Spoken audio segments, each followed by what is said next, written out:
ഇത് കുത്തിയിട്ട് ക്ലിയർ ചെയ്തിട്ട് ബാക്കി ബോഡി ഒന്നുകൂടി ഷാൻഡ് പേപ്പറൊക്കെ പിടിച്ച് സെറ്റ് ചെയ്തിട്ട് റീപെയിൻറ്റ് ചെയ്യുന്നുണ്ട്.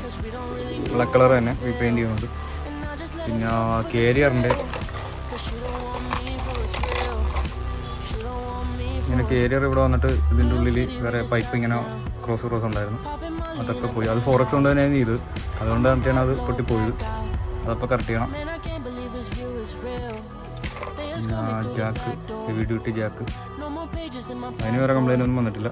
ഇവിടെ വെച്ച് പൊട്ടി നോട്ട് വീണെന്നേ ഉള്ളൂ. പിന്നെ ഇതിൻ്റെ ഇൻഡിക്കേറ്റർ വർക്കിംഗ് ആണ്. വേറെയുള്ള മറ്റ് വേറെ ലൈറ്റുകളൊക്കെ ഒന്നും തെളിയണമൊന്നുമില്ല. ഇൻഡിക്കേറ്ററിൻ്റെ ബാറ്ററി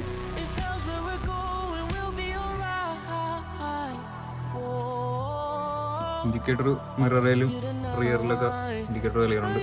ഹെഡ് ലൈറ്റും പിന്നെ ഈ ടോപ്പിലെ ലൈറ്റും തെളിയുള്ള, അപ്പോൾ അതും വയറിങ്ങിനും